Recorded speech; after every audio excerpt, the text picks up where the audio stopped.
Hello, I'm Waqar Rizvi, and this is Scope. In the first segment of today's show, we're going to discuss prisoner exchange between the United States and Iran. Now, we know both of those countries are arch foes, have an adversarial relationship, and have had so for many, many years, especially ever since the United States has walked away from the JCPOA, the Iran nuclear deal, and the Trump administration instated that maximum pressure campaign. Now, we know that Siruz Asghari, an Iranian who had been detained in the United States, has now been brought back home to Iran, and we've now had Michael White, who has been returned to the United States. He's a U.S. Navy veteran. What does this mean, though, at this point? Is this an opening of sorts? Because that's something that Donald Trump possibly indicated out in his tweet, saying that this may very well mean that a new deal can be come to or agreed upon with Iran. Are the Iranians even thinking about that, or is that just Donald Trump and his rhetoric at this time?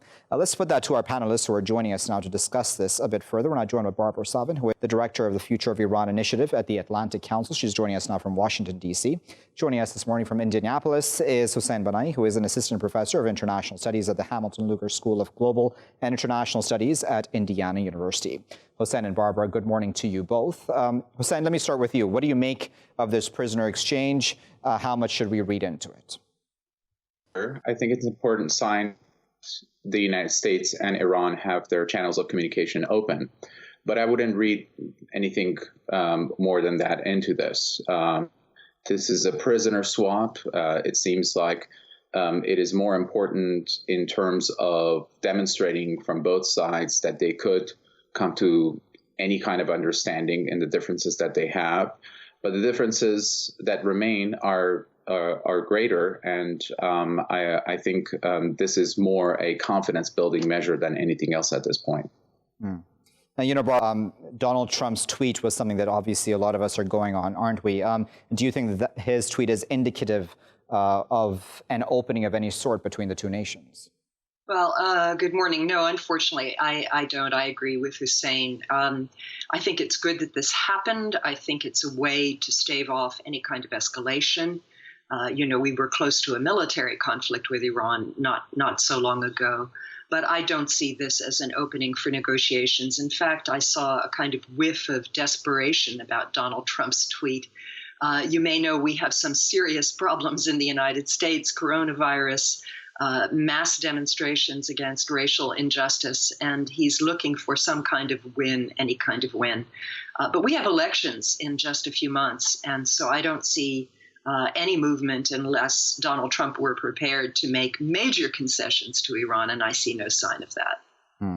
Hussein, it's always been interesting, hasn't it, to see how Iranians and Americans are both used as pawns almost, right, in this political struggle between the two nations in the middle of their adversarial relationship, where you have dual Iranian citizens being detained in Iran, and of course a lot of the Iranians who visit the United States also being detained. So it's sort of a back and forth thing. Do you think that has now been heightened? What exactly is the logic on the part of both countries to be doing this? This has a long history. Ever since the advent of the Islamic Republic, you have had not only dual nationals, but foreign nationals being used as pawns in exchanges between the United States and Iran.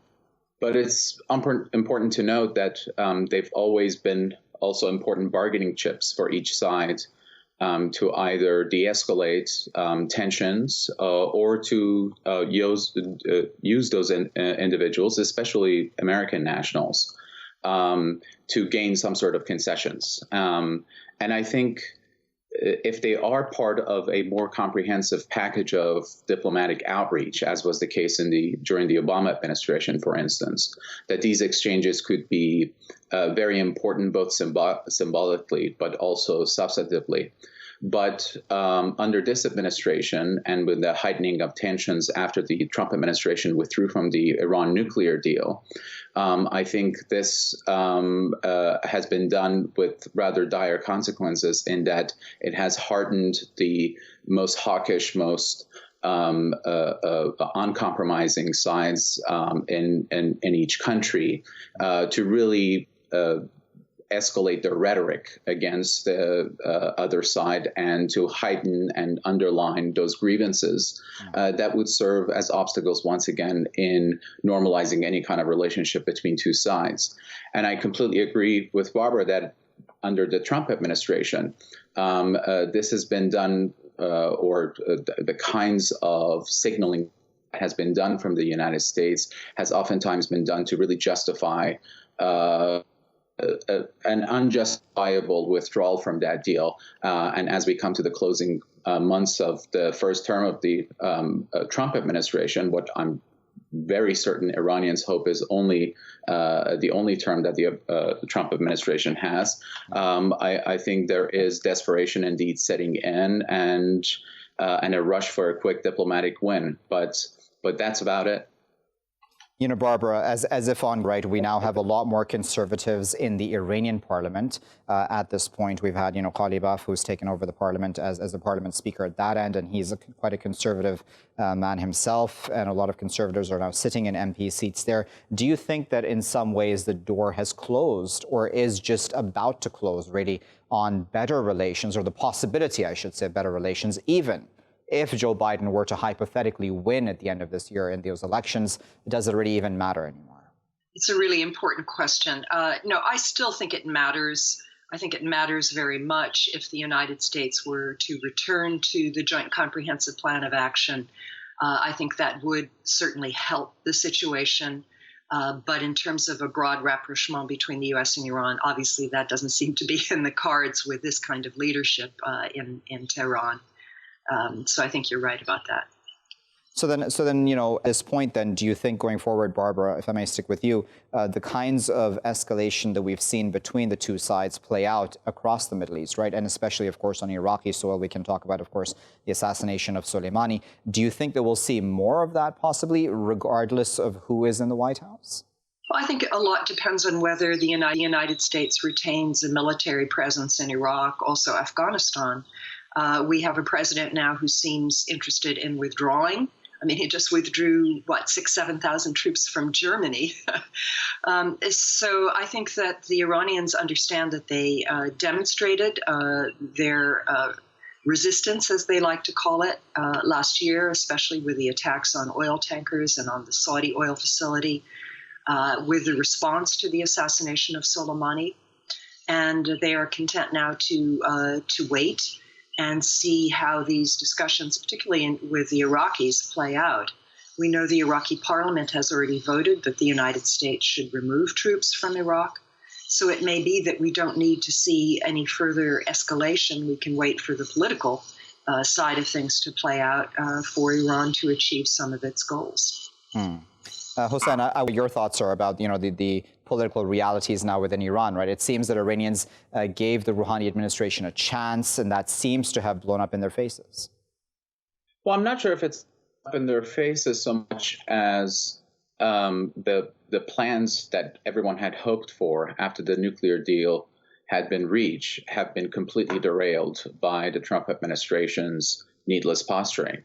Remember, the Trump administration withdrew from the deal using excuses that had very little to do with the terms that brought that deal about. They wanted tighter control of Iran's essentially defense programs, and they wanted a change of behavior by Iran in its regional policy, Iraq and Syria, which had not all part of the package that Iran had agreed to vis-a-vis its nuclear program. So from the very beginning, you had an unraveling of the relationship based on terms that were very messy and unfocused. And the Trump administration continually tried to justify that move by pointing at Iranian intransigence in areas that were not connected to its nuclear program. And I think ordinary Iranians can make those distinctions for themselves, understand the difficulties that the Rouhani government was especially put in place. And on top of that, you have this regime of very economic sanctions that have really wreaked havoc in terms of the daily lives of Iranians. And that, again, is a reminder of of the kinds of sticks that the United States can use that puts Iran in a box that would allow for very few options for Iranian leaders. I wonder, when it came to the COVID-19 pandemic and the entire situation, how it played out in Iran, it's still, mind you, playing out in Iran. The numbers keep now increasing there suddenly. Do you think that that was a huge lost chance of possibly winning hearts and minds of Iranians? Because, there was a lot of talk about, lifting sanctions on the part of the U.S. so that the Iranians could fight the pandemic properly, but that never really came to the fore. Yeah, I think it would have been a perfect opportunity for the Trump administration to shift course in a rather dramatic way because of COVID. And they could have done things like, been more supportive of a $5 billion IMF loan that Iran requested. It's still waiting for. The U.S. made some shifts in terms of restrictions on humanitarian assistance, supposedly gave guidance that would make it easier to supply food and medicine to Iran. But in fact, there was no real follow through. And so I think it's a shame. It was a lost opportunity. We have seen continued very harsh rhetoric from the State Department, from Mike Pompeo in particular, the Secretary of State, about Iran. This past week, there was a small shift where, for the first time, Pompeo referred to the Iranian government, not the Iranian regime, and talked about their constructive attitude toward freeing Mike White, the Navy veteran that you mentioned earlier. But apart from that, it's still more sanctions on top of sanctions. All right, so this will be the final word. It seems that that's, the term and the phrase of the day, right, when it comes to the relations between these two nations, missed opportunities. I mean, again, when it came to the pandemic, that was an easy one, right, for the U.S. to gain some brownie points with Iranians?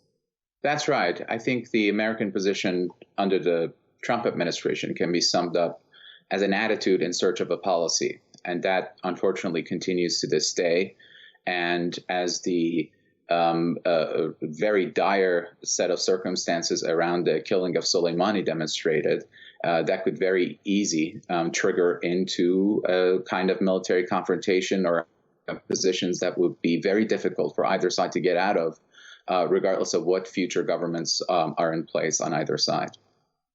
Very well. We'll leave it there at that. But Barbara, and we really appreciate your time this morning and for, of course, giving us your expert insight. That was Barbara speaking to us from Washington, and Hussein was speaking to us from Indianapolis.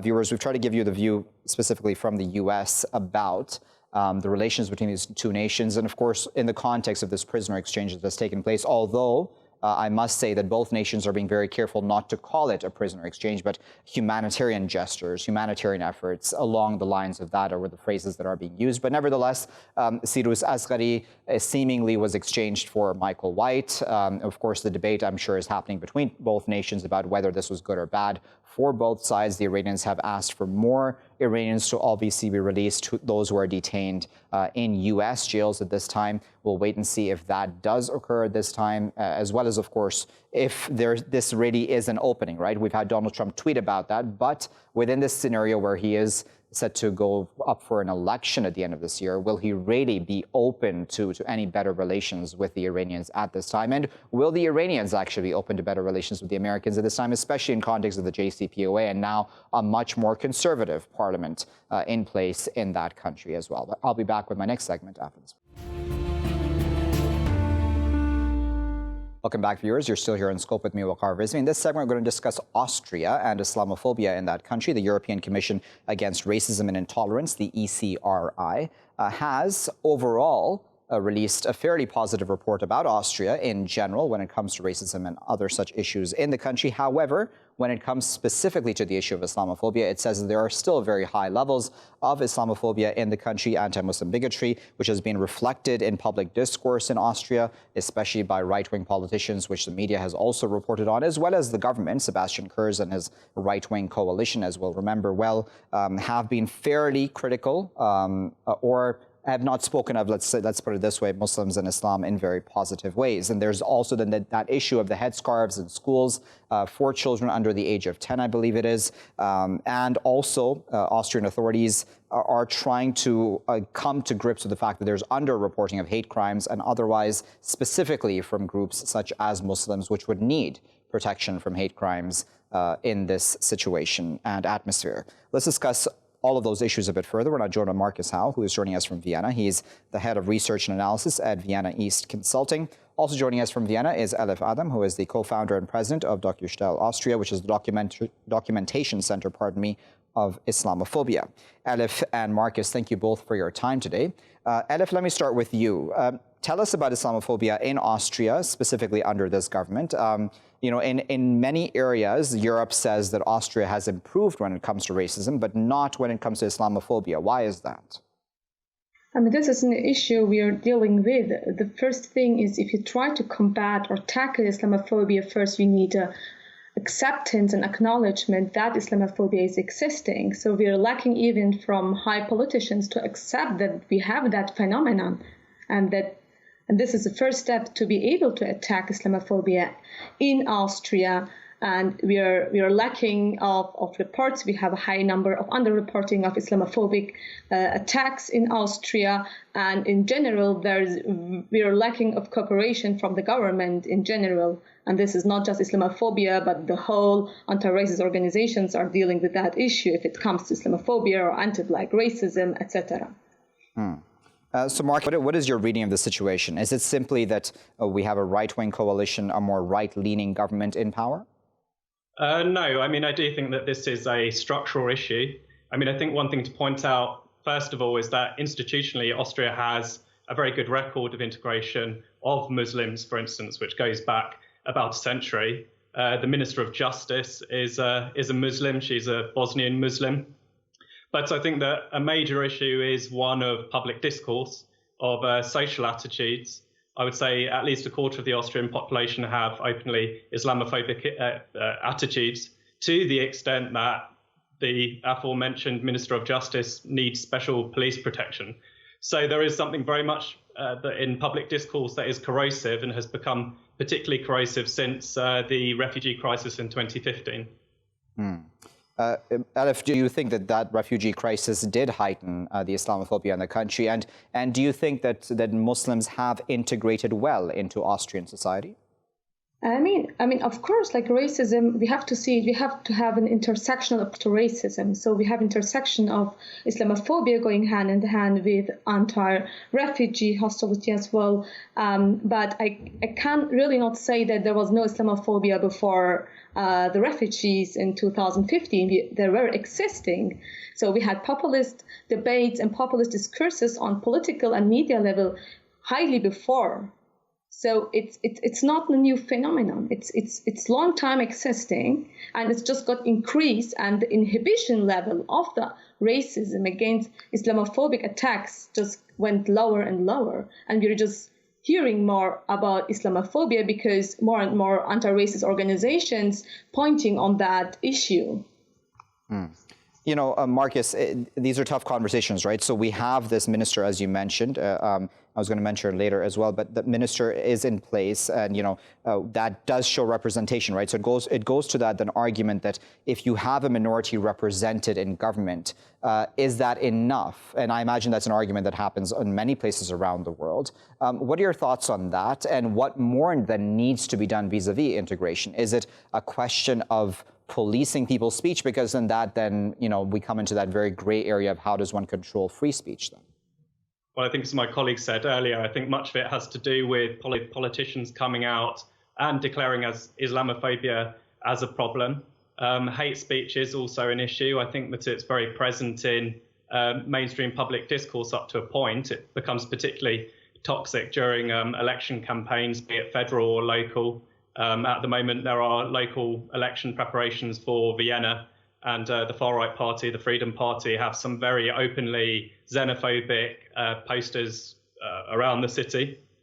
So I think that aspect of it needs to be policed. I think it's quite controversial. A lot of people react very badly to what they see as a curtailing of freedom of expression, but some kind of solution needs to be developed.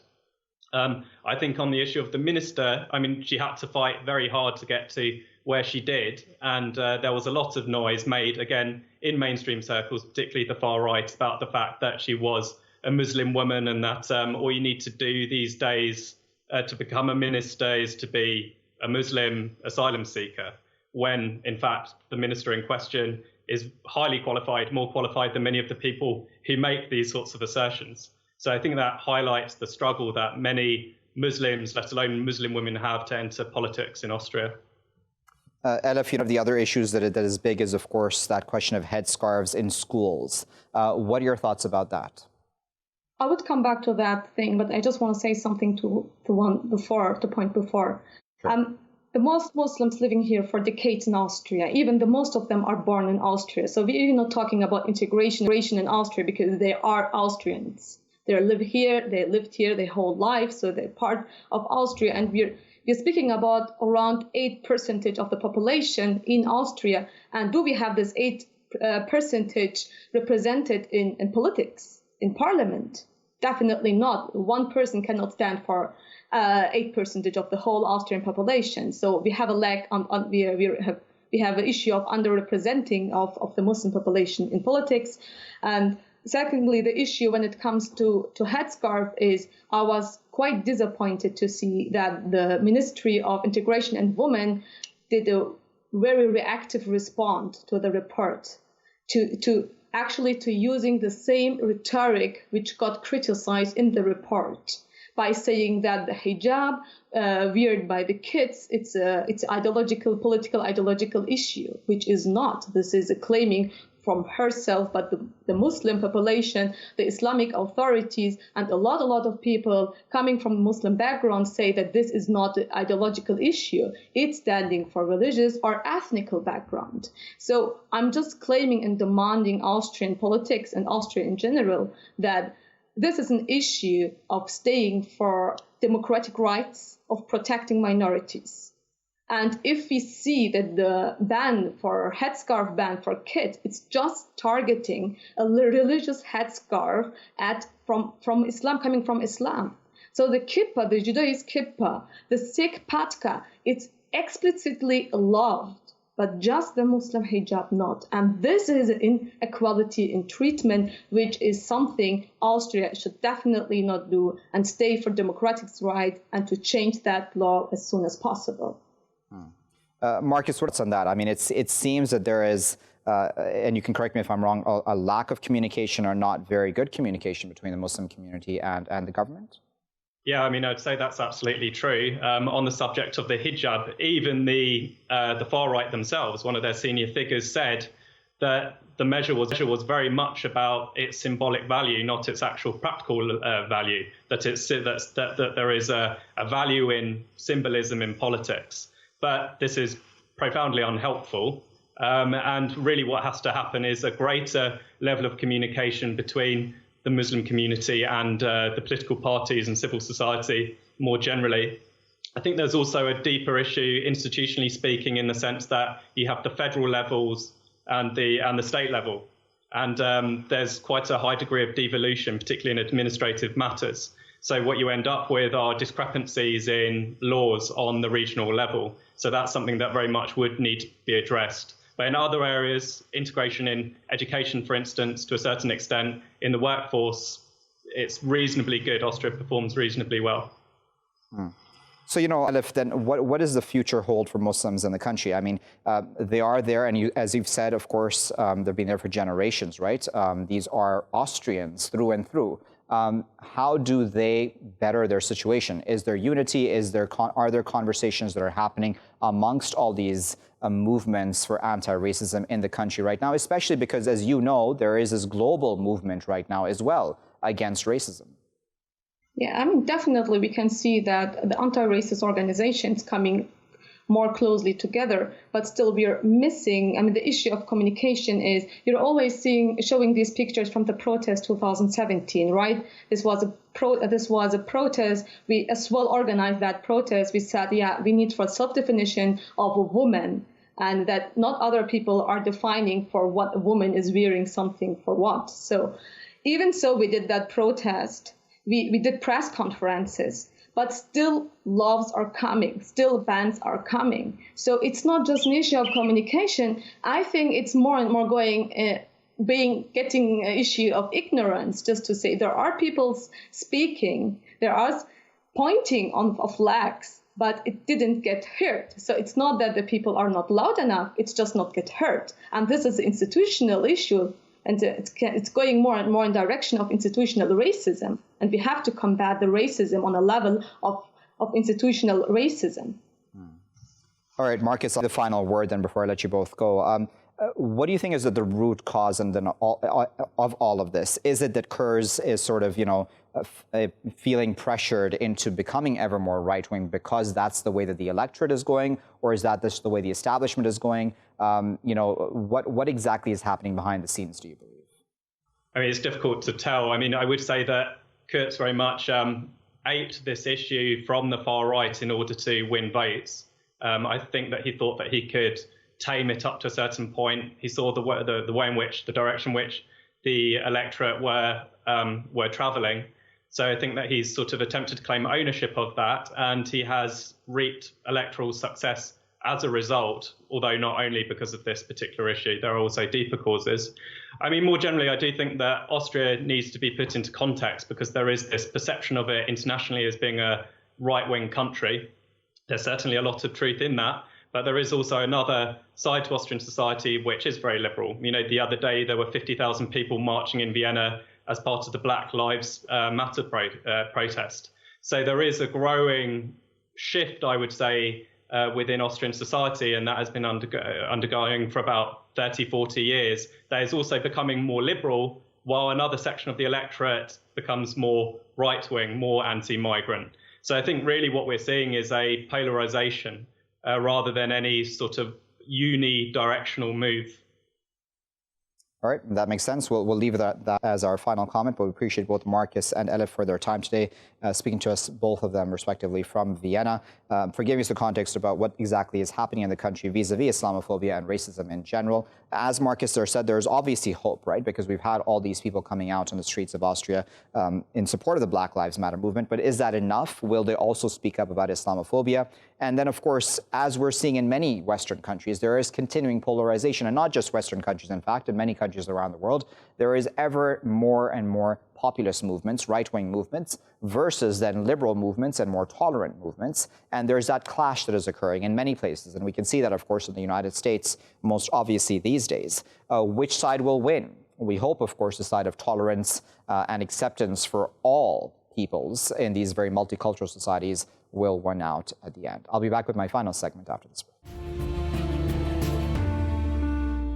Welcome back, viewers. You're still here on Scope with me, Waqar Rizvi. In this segment, we're going to discuss Israel/Palestine, and we're going to talk about the settlers there, because it seems the Jewish settlers, especially those at the ever more right-wing side of things, are quite dissatisfied with the Trump Middle East peace plan because, A, they view the settlement and the map that has been released about what the two states side by side would look like, or not side by side, but as we've seen, that disjointed states, that they would only have little enclaves is, I think, the word that they've used, as well as, of course, their dissatisfaction with the fact that there will be a Palestinian state to begin with, an independent Palestinian state, that is, within this plan, even though, again, as I said, the map shows a very disjointed Palestinian state. And this, then they've come out and said this very obviously in the open, that Trump is no friend of Israel because they're that dissatisfied with the situation. And now Benjamin Netanyahu, the Prime Minister of Israel, has come out and has reprimanded them for saying that. So I want to discuss that further. We're now joined by Jeff Halper, who is the director of the Israeli Committee Against House Demolitions. He's joining us now from Jerusalem. Jeff, this is quite an interesting dynamic, isn't it? Because we all saw that map. And of course, it was disjointed, as I said. The Palestinians wholly unsatisfied with what was presented. They weren't even spoken to about this or even brought to the fore. It seems that Israel was getting what it wanted, but the settlers are still not happy? Yeah, I mean, it's a very weird situation because on the one hand, Israel really doesn't need annexation. You know, it already controls the entire country from the Mediterranean to the Jordan River. So what's the difference, in a sense? If South Africa, let's say, had annexed Lesotho or one of the Bantustans. Would that have made any difference at all? So from that point of view, it's kind of a fake discussion because it doesn't really change anything on the ground. Israel's control is even much wider than simply the maybe 20 or 30% of the West Bank that'll be annexed. On the other hand, of course, you have that problem that according to the Trump plan, the Palestinian state, so-called, the Bantustan, would be on about 70% of the West Bank.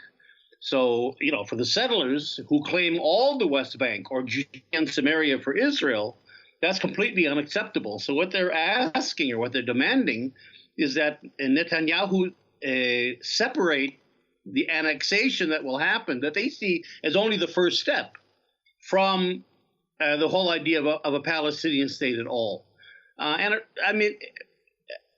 It's all a stupid discussion. But what it does is it really reveals the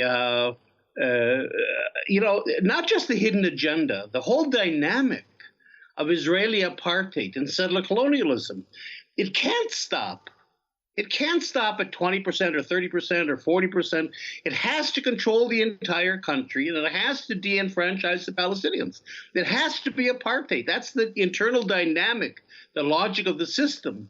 And I think we're seeing this in all these weird kinds of discussions over annexation and how much and is it going to really matter? And don't forget, Netanyahu has also said that if there is annexation, the 50,000 or so Palestinians who will be annexed in this first stage will not get Israeli citizenship. So we really have apartheid in the most literal sense. But then at the same time, it's an interesting dynamic also, Jeff, that I was reading a poll the other day that Israelis, A, are in support of annexation, but B, also expect there to be a reaction, of course, and a very severe reaction on the part of Palestinians and even possibly other countries in the region. So how exactly is that meant to work? Israelis don't care. I don't know what kind of polls. I suppose you ask somebody will say yes, no, maybe. But in general, it's a non-issue in Israel. Nobody cares what happens. In fact, I would say the vast majority of Israelis wouldn't care if a Palestinian state emerged. Don't forget, way back in the day, Ehud Barak was elected prime minister with a mandate to just do it. I don't think Israelis are committed to an occupation. They don't care. They just don't care. As long as the government brings them personal security and economic prosperity, it can do anything it wants to do. So this is really kind of a discussion between the right-wing government and the right-wing settlers. Everybody else in Israeli society is staying out of it. And you can see that with Gantz and the whole blue-white party. For them, they wanted to join the government. They want to get rid of Netanyahu, this and that. But they'll go along with annexation, as important as we see it is, as crucial for the whole future of this country and this region as we see it is. Israelis don't see that. For them, it's just kind of, okay, if he wants to do it, it's a little thing, let him do it, and that'll let us get on to more important things like economic prosperity. So the Israelis have really disconnected from this whole issue, I think, the Israeli public. But then really, Jeff, how long can Israelis live in that sort of bubble existence? Forever. For Israelis, we're living a great reality today. Nobody feels the occupation. Even if you use the word occupation in Israel, nobody knows what you're talking about. It's just the Arabs, as we call them, are over there somewhere. They're behind a wall. The army is dealing with them, as you can see in the picture you put up. We don't feel them at all. They might come into the country as casual laborers every day and go home or whatever. But it doesn't matter. Israelis don't meet them. Personal security has returned. There's no more terrorism attacks. There's no more and that kind of security. So what Israel has to do in terms of control of the Palestinians of the West Bank, military control, economic control, killing, displacing, deporting, whatever Israel has to do, it doesn't matter to Israelis. It doesn't touch us.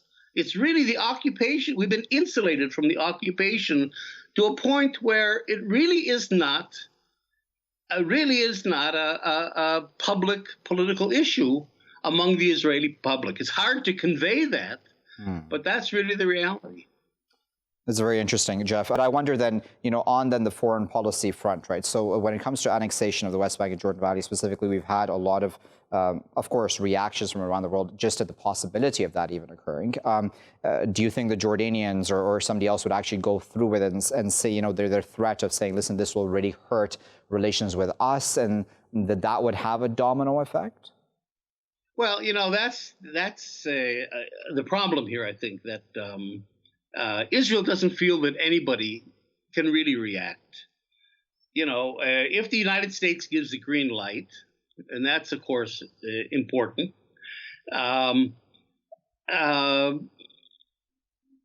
nobody else has anything to say about it. Europe will be subservient. Europe is not going to go fight the U.S. Europe might do some symbolic sanctions, but it's not going to really harm Israel in any way. Certainly, it's not going to go against the U.S. The Arab world, for the most part, has become pro-Israel. Most of the Arab world is dependent on Israel for military aid, security aid, being a mediator with the United States and Europe, keeping these dictators in power. The Palestinians, Israel feels, have nowhere to go whatsoever. They're completely isolated. And the only concern is, well, how will Jordan react? But Jordan's kind of over the barrel. It doesn't have much of an economy. It's overrun with refugees. It's dependent on foreign aid to a large degree. So Jordan is really also, in a sense, has its hands tied. So I think Israel surveys the landscape. It says, people aren't going to like it. They'll criticize us. We know that. But that's as far as it'll go. The UN can't act because the U.S. won't allow the Security Council to make a decision. Yeah. So in a sense, Israel's protected from any kind of meaningful opposition, except some criticism that it's willing to accept. Very well, Jeff. That is our final comment. But of course, as always, we appreciate you taking your time out of your schedule to speak to us here in Scope. That was Jeff Halper speaking to us there from Jerusalem. Settlers, as I said in my introduction, don't seem to be happy even with the situation that's been presented to them. And, in regards to a Trump peace plan and that very disjointed map that I spoke about earlier as well. If anyone looks at that map, of course, you can tell the Palestinians were not even consulted on this issue, but nevertheless, they're not happy about what's been presented to them. They're worried about what their settlements will look like. They're worried about the fact that Palestinians would even have a state to begin with. But as Jeff there was telling us and contextualizing for us, it seems that the average doesn't really even care or doesn't even really think about this sort of thing on a daily basis. It's just the Palestinians who are unfortunately suffering this situation at this time, which of course lingers and has been lingering for a very, very long time. So we'll keep a close eye on that, of course, here in Scope, but I'll leave it there for now. I've been Waqar Rizvi. Thanks for watching.